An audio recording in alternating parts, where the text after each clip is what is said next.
Hello, I'm Alena, and welcome to coming to this wonderful chat with tea or whatever is your favorite. You know, it's like 3 o'clock in the afternoon right now for me. I don't know what time it is for you. I always think that's a perfect time for a cup of tea. But I wanted to bring something up to you that I've been noticing. I've been even noticing it with myself. And I didn't like it. And so I thought what I'm going to do is bring it up to you guys so that what I have experienced will help you further in your own growth. I thought it might be a good idea. What I'm talking about is taking care of ourselves or putting ourselves first. You know, it's so funny when we say we want to put ourselves first, people get a funny image of selfishness or how dare you. My mom used to do that to me. You know, who do you think you are, Missy? I used to hear. And we're not raised to put ourselves first. We're just not. We're first raised to please other people, you know, and in what we do or say when we were very little, like I'm talking when we were just learning the skills from 1 to 5. Then when we go to school, we're pleasing teachers, we're pleasing our friends, we're putting them first. It's not really people pleasing because it's more about we don't deserve to honor ourselves first. It's different. It's very slight, but it is different. People pleasing is reaping a reward off of pleasing other people. That's what gives us our self-worth. When we don't put ourselves first, that's not what it's about at all. We just put everybody else as a more important matter than ourselves. I hope I'm making that clear. When I decided that I was putting other people first, it came when I was a mom with kids, and I found myself not becoming a very good mom because I was always putting everyone else's needs above my own. I was ignoring what was going on in my body. I was ignoring what was going on in my health. I was ignoring what was going on in my mind because everybody else came first and everybody had demands of me. I had to set up events constantly. I had to be the perfect mom. I had to be the perfect wife. I had to look the perfect way. And everybody's expectation and everybody's demand on a daily and overall basis was my whole focus in my life. Sounds horrid, doesn't it? How many of us do that though? How many of us do that? With our jobs, with our mates, with our children, with our parents, with our friends. How many of us really put everybody else above our own needs? It's kind of sad, isn't it? So I started thinking about this. I'm going to take a sip of my tea. I think we all need that once in a while. So I started thinking about this. I thought, why am I doing this? I don't feel so good. My stomach, you know, we all have an underlying current of busyness, of kind of nervousness. It's always there, almost always. And when we are putting others first, we're ignoring the signs when that thing roars, when that energy gets bigger, that nervousness gets bigger, that resentfulness. And it is, you start getting resentful because you're tired, because you don't feel heard, because you don't feel like anybody truly knows you, and you feel like you don't have a voice, really. You can't let everyone know what you're truly feeling. It's really not a good place to be. And the resentment grows.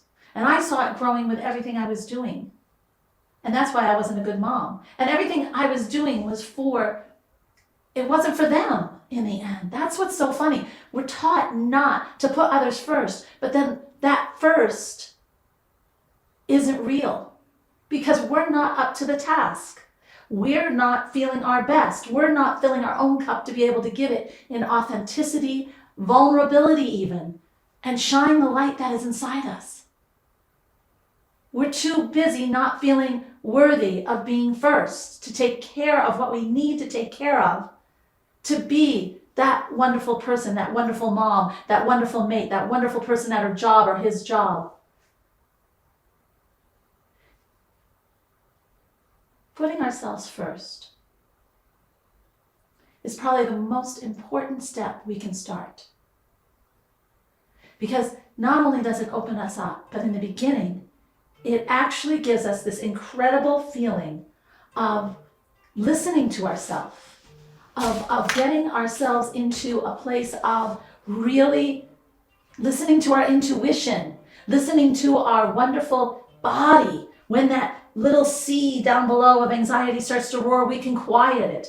Starting to see when we're tired, when we feel like we're being taken advantage of, when we see that we have specialness in ourselves. We see our own needs, our needs to be quiet, our needs to have time to ourselves to have a cup of tea. We see that we have that creative spirit and that we don't have to be everything to everyone first. And we start to understand that our cup has to be filled and that we are worthy to have our cup filled. Not only of tea, our cup, ourselves. And you know what? When we take ourselves first, and I think this is the biggest thing of all, Maya Angelou always said that we have an incredible sacred place in ourselves that we need to guard. It is our total inner essence. And when we understand that we're putting ourselves first, we don't let people injure that incredible, special place. Because we understand healthy boundaries, and we understand when people are taking and hurting us. I think this week, guys, I think it's time to put yourself first.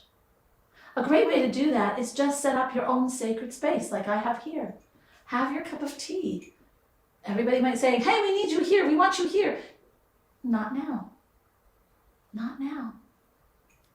Keep a journal for 1 week. A journal on how you're feeling that day. Take the time to understand your own feelings every day. And if there are frustrations and if there's anger or resentment, that's a warning sign. That means we've got to start really putting ourselves first to heal this resentment, to heal this roaring river down there. Okay? And then you can be proactive in taking the steps. And they aren't hard. They involve honoring yourself. They involve training the thoughts that are making you feel unworthy. That's all. It's nothing. Nothing is hard. In fact, it's actually freeing. So keep a journal this week and see how you feel. That journal can speak, oh gosh, it can speak mountains of stuff. And leave a comment below, would you? I would like to know how your journey is. And if you are one who feels like you are not putting yourself first, and tell me if I've got it all wrong. Maybe you're not putting yourself first for another reason. Maybe it's not because you don't feel worthy of taking the time to take care of yourself. I want to hear from you. I want to hear because it's important and I want you to have a voice. And if you do the exercises, let me know how they work. What did you find? What's your next move?